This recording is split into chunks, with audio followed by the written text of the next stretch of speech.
and we'll put it down on paper someday, but doesn't know the ending yet. Giving her number 4 speech from the Competent Communicator Manual with the purpose of Say It With Words, entitled Tai Chi in Shanghai. Please welcome Elizabeth Mitchell.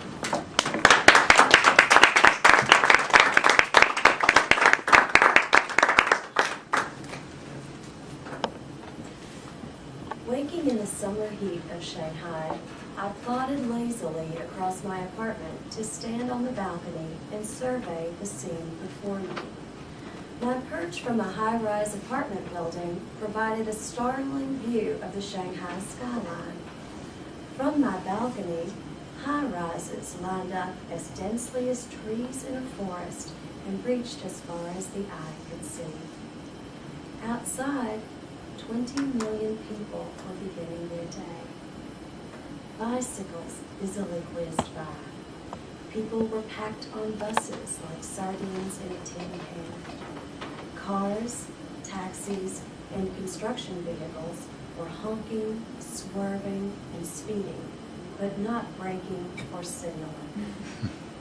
Amid all this crazy chaos, a calm patch of green beckoned to me. Just below my balcony was a lovely little park, which I decided to go explore.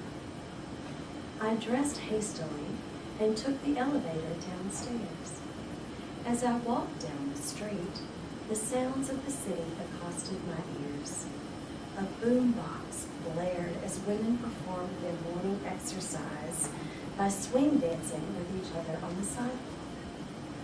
Older women were following as their toddler grandchildren staggered along at play. In a country which allows only one child per household, social time is very important.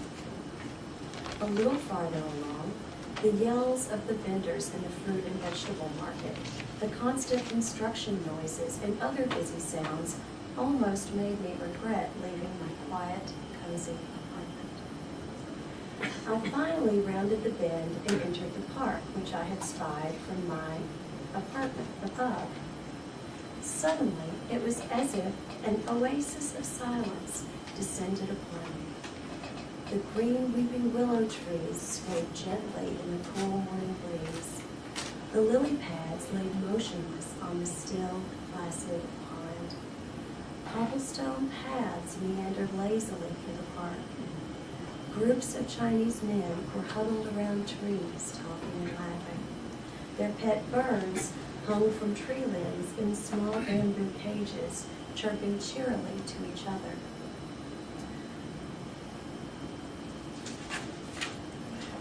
I continued wandering slowly through the park, taking in the quiet, hushed sounds of the morning activity. I happened upon a small group of women who were practicing Tai Chi. I was intrigued by the enigma of the meaning of their motions, so I decided to sit and observe.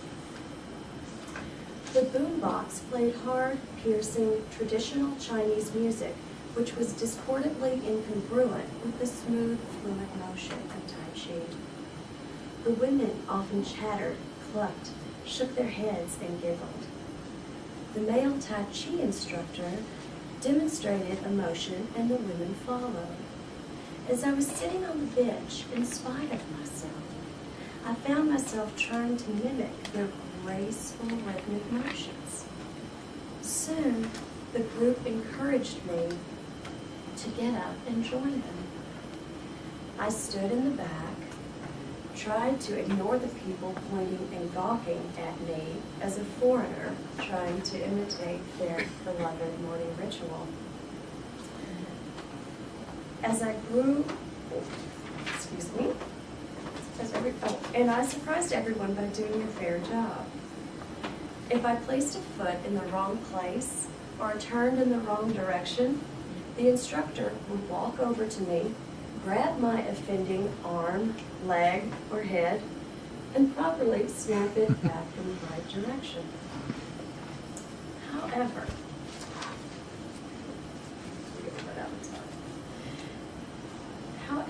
as I grew more comfortable moving in the slow, controlled movements of Tai Chi, I found myself breathing more slowly, focusing more closely on my muscles, my joints, my heartbeat, and I noticed my mind began to clear. The sounds of the city faded away, and all I could hear was the blood rushing through my veins, the calm beat of my heart, and the sound of the birds chirping happily in the trees. I was enjoying and savoring each moment, each breath, and each heartbeat. In the midst of the hustle and bustle of Shanghai, I found tranquility through Tai Chi. Madam Toastmaster.